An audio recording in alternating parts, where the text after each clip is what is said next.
Hello everyone, welcome back to another video of this channel. आज की video में हम डिस्कस करेंगे गेट 2010 के पेपर को। आज की जो हमारी सेक्शन होगी वो है लीनियर अलजेब्रा और साथ ही साथ ये जो वीडियो है ये है पार्ट 2-1। तो चलिए स्टार्ट करते हैं आज की वीडियो को।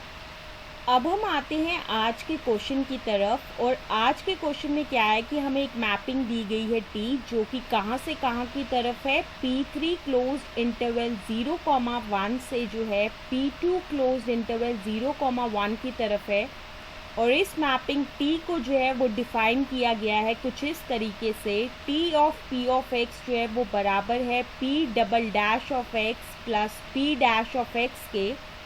इस क्वेश्चन में हमें जो है बेसिस भी दिए गए हैं P3 क्लोज्ड इंटरवल 0,1 के और P2 क्लोज्ड इंटरवल 0,1 के। अगर मैं बात करूं जो बेसिस होगा P3 क्लोज्ड इंटरवल 0,1 का, वो एक ऐसा सेट होगा जिसके एलिमेंट्स कुछ इस तरीके के होंगे 1, x, x², x³ और अगर मैं बात करूं जो बेसिस होगा P2 क्लोज्ड इंटरवल 0,1 का, वो एक ऐसा सेट होगा जिसके एलिमेंट्स कुछ इस तरीके के होंगे 1, x, x²। अब इस क्वेश्चन में हमें बेसिकली क्या पूछा गया है कि हमें बताना है कि जो मैट्रिक्स रिप्रेजेंटेशन होगी इस मैपिंग T की with respect to the basis जो कि किसके हैं P3 क्लोज्ड इंटरवल 0,1 और P2 क्लोज्ड इंटरवल 0,1 के, वो मैट्रिक्स रिप्रेजेंटेशन टी की बेसिकली क्या होगी। और वो जो मैट्रिक्स रिप्रेजेंटेशन है टी की वो हमें दी गई है ऑप्शंस के रूप में। अगर मैं बात करूँ ऑप्शन ए की, तो ऑप्शन ए में क्या है कि जो मैट्रिक्स रिप्रेजेंटेशन होगी टी की उसकी पहली रो होगी 0, 0, 0, उसकी दूसरी रो होगी 1, 0, 0, उसकी तीसरी रो होगी 2, 2, 0, उसकी फोर्थ रो होगी 0, 6, 3। अगर मैं बात करूँ ऑप्शन बी की, तो ऑप्शन बी में क्या है कि उसकी पहली रो होगी 0, 1, 2, 0, जिसकी दूसरी रो होगी 0, 0, 2, 6, जिसकी तीसरी रो होगी 0, 0, 0, 3। अगर मैं बात करूँ ऑप्शन सी की, तो ऑप्शन सी में क्या है कि जो मैट्रिक्स रिप्रेजेंटेशन इस मैपिंग टी की होगी उसकी फॉर्म कुछ इस तरीके की होनी चाहिए, जिसकी पहली रो होगी 0, 2, 1, 0, जिसकी दूसरी रो होगी 6, 2, 0, 0, जिसकी तीसरी रो होगी 3, 0, 0, 0 और साथ ही साथ जो ऑप्शन डी दिया गया है वो कुछ इस तरीके का है। ये एक ऐसा मैट्रिक्स है जिसकी पहली रो है 0, 0, 0, जिसकी दूसरी रो है 0, 0, 1, जिसकी तीसरी रो है 0, 2, 2, जिसकी चौथी रो है 3, 6, 0। तो बेसिकली इस क्वेश्चन में क्या है कि हमें 4 ऑप्शंस दिए गए हैं और हमें बताना है कि इन चारों में से करेक्ट आंसर क्या है। जो भी करेक्ट आंसर होगा इस क्वेश्चन का वो क्या होगा, मैट्रिक्स रिप्रेजेंटेशन होगी मैपिंग टी की with respect to the basis जो कि किस किस के हैं, P3 क्लोज्ड इंटरवल 0,1 और साथ ही साथ P2 क्लोज्ड इंटरवल 0,1। तो चलिए डिस्कस करते हैं इस क्वेश्चन के सल्यूशन को। सबसे पहले हम डिस्कस करेंगे कि इस क्वेश्चन में हमें बेसिकली गिवन क्या है। जैसा कि मैंने आपको बताया था कि T जो है वो एक मैपिंग है जो कि P3 क्लोज्ड इंटरवल 0,1 से जो है P2 क्लोज्ड इंटरवल 0,1 की तरफ है। और इस मैपिंग T को जो है वो डिफाइन कुछ इस तरीके से किया गया है, T of P of x जो है वो बराबर है P double dash of x plus P dash of x के। अगर मैं बात करूँ P double dash of x जो है वो किसके बराबर है, D2 P of x divided by dx²। इसका क्या मतलब है कि डिफरेंशिएट करना है P ऑफ x को 2 बार विद रिस्पेक्ट टू x। इसी चीज़ को हम ऐसे भी कह सकते हैं कि डिफरेंशिएट करना है P डैश ऑफ x को 1 बार विद रिस्पेक्ट टू x। और अगर मैं बात करूँ P डैश ऑफ x जो है वो किसके बराबर है, dP of x divided by d of x। ये बेसिकली क्या है कि इसमें जो है हमने डिफरेंशिएट करना है P ऑफ x को विद रिस्पेक्ट टू x। जैसा कि हम जानते हैं कि जो बेसिस है P3 क्लोज्ड इंटरवल 0,1 का वो कुछ इस तरीके का है, जिसका एक ऐसा सेट है जिसमें एलिमेंट्स कुछ इस तरीके के हैं 1, x, x², x³। अब हम कैलकुलेट करेंगे T of 1, T of x, T of x² और साथ ही साथ T ऑफ x³ की वैल्यू को। सबसे पहले हम कैलकुलेट करेंगे टी ऑफ 1 की वैल्यू को, जो कि किसके बराबर होगा d2 of 1 divided by dx² plus d by dx of 1, जो कि फर्दर किसके बराबर होगा 0 plus 0, which is further equal to होगा 0 के बराबर। इसी 0 को हम ऐसे भी लिख सकते हैं 0 into 1 plus 0 into x plus 0 into x square.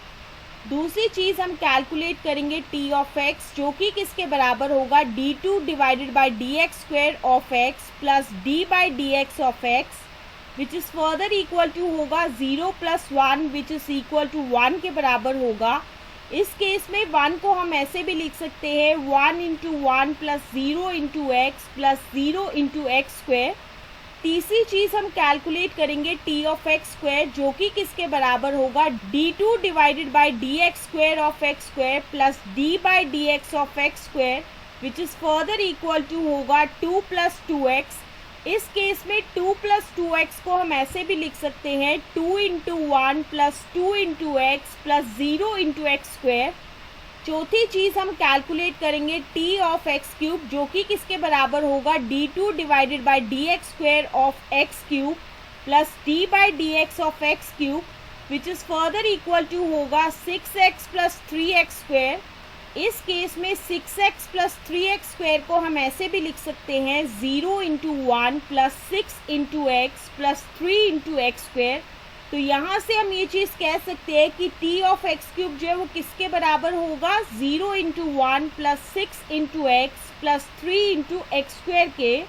तो फाइनली अब हमने कैलकुलेट कर ली है T of 1, T of x square और साथ ही साथ टी ऑफ एक्स क्यूब की वैल्यू को, जैसा कि हम अभी कैलकुलेट करके आए हैं T of 1, T of x square, T of x cube की वैल्यू को। अब हम कैलकुलेट करेंगे मैट्रिक्स रिप्रेजेंटेशन हमारी मैपिंग टी की, जो कि कुछ इस तरीके की होने वाली है। सबसे पहले हम एक मैट्रिक्स को ड्रॉ करेंगे, फिर उसके बाद जो है इस तरफ हम लिखेंगे T of 1, T of x square, T of x cube. फिर उसके बाद हम इस तरफ लिखेंगे 1x एक्स स्क्वायर। सबसे पहले हम फिल इन करेंगे इस मैट्रिक्स के कॉलम नंबर 1 को। तो उसके लिए हम कॉलम नंबर 1 के ऊपर क्या लिखा है, टी ऑफ 1 लिखा है। तो जैसा कि हम जानते हैं कि टी ऑफ 1 जो वो किसके बराबर है 0 into 1 plus 0 into x plus 0 into x square. इस केस में आप देख सकते हो कि जो 1 का कोफिशिएंट है वो किसके बराबर है, 0 के बराबर है। इसी वजह से 1 के सामने क्या आएगा, 0 आएगा। जैसा कि आप देख सकते हो टी ऑफ 1 के केस में क्या है कि x का कोफिशिएंट क्या है, 0 है। तो इसीलिए क्या होगा कि x के सामने क्या आएगा, 0 आएगा। जैसा कि आप देख सकते हो कि एक्स स्क्वायर का कोफिशिएंट क्या है, 0 है, इसीलिए एक्स स्क्वायर के सामने क्या आएगा, 0 आएगा। तो इस तरीके से इस मैट्रिक्स की कॉलम नंबर 1 को जो है वो फिल इन किया जाएगा।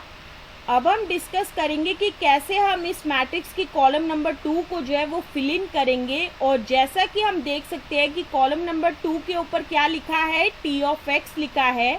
तो अब हम कंसीडर करेंगे टी ऑफ एक्स। और जैसा कि आप देख सकते हो कि टी ऑफ एक्स के केस में क्या हो रहा है कि 1 का कोफिशिएंट क्या है, 1 के बराबर है। तो इसीलिए 1 के सामने क्या आएगा, 1 आएगा। जैसा कि आप देख सकते हो कि टी ऑफ एक्स के केस में क्या हो रहा है कि x का कोफिशिएंट क्या है, 0 है, इसीलिए x के सामने क्या आएगा, 0 आएगा। जैसा कि आप देख सकते हो कि एक्स स्क्वायर का कोफिशिएंट क्या है, 0 है, इसीलिए क्या होगा कि एक्स स्क्वायर के सामने क्या आएगा, 0 आएगा। तो इस तरीके से इस मैट्रिक्स की कॉलम नंबर 2 को जो है वो फिल इन किया जाएगा। अब हम डिस्कस करेंगे कि कैसे इस मैट्रिक्स की कॉलम नंबर 3 को जो है हम फिल इन करेंगे। और जैसा कि आप देख सकते हो कि इस मैट्रिक्स की कॉलम नंबर 3 के ऊपर क्या लिखा है, टी ऑफ एक्स स्क्वायर लिखा है। तो अब हम कंसीडर करेंगे टी ऑफ एक्स स्क्वायर। और जैसा कि आप देख सकते हो कि 1 का कोफिशिएंट क्या है, 2 है, इसीलिए 1 के सामने क्या आने वाला है, 2 आएगा। जैसा कि आप देख सकते हो कि x का कोफिशिएंट क्या है, 2 है, इसीलिए x के सामने क्या आएगा, 2 आएगा। जैसा कि आप देख सकते हो कि एक्स स्क्वायर का कोफिशिएंट क्या है, 0 है, इसीलिए क्या होगा कि एक्स स्क्वायर के सामने क्या आएगा, 0 आएगा। तो इस तरीके से इस मैट्रिक्स के कॉलम नंबर 3 को जो है वो फिल इन किया गया है। अब हम डिस्कस करेंगे कि कैसे इस मैट्रिक्स के कॉलम नंबर 4 को जो है वो फिल इन किया जाएगा। और जैसा कि आप देख सकते हो कि इसके कॉलम नंबर 4 के ऊपर क्या लिखा है, टी ऑफ एक्स क्यूब लिखा है। तो अब हम कंसिडर क्या करेंगे, टी ऑफ एक्स क्यूब को कंसिडर करेंगे। जैसा कि आप देख सकते हो कि 1 का कोफिशिएंट क्या है, 0 है, इसीलिए क्या होगा कि 1 के सामने क्या आने वाला है, 0 आएगा। जैसा कि आप देख सकते हो कि एक्स स्क्वायर का कोफिशिएंट क्या है, 3 है, इसीलिए एक्स स्क्वायर के सामने क्या आएगा, 3 आएगा। तो इस तरीके से इस मैट्रिक्स की कॉलम नंबर 4 को जो है वो फिल इन किया जाएगा। तो इस तरीके से जो है इस मैट्रिक्स को फॉर्म किया गया है, जो कि क्या है, मैट्रिक्स रिप्रेजेंटेशन है हमारी मैपिंग टी की। और ये जो मैट्रिक्स रिप्रेजेंटेशन है हमारी मैपिंग टी की, वो मैच कर रही है हमारे ऑप्शन बी से। तो इसी वजह से जो है ऑप्शन बी जो है वो बिल्कुल सही है और बाकी के सभी ऑप्शंस जो है वो बिल्कुल गलत है। So that's why option B will be the answer of this particular question. So this is the explanation to this particular question, and with the explanation of this question, this is the end of this video. तो मिलते हैं next video में नए question के साथ. So stay tuned for the next video.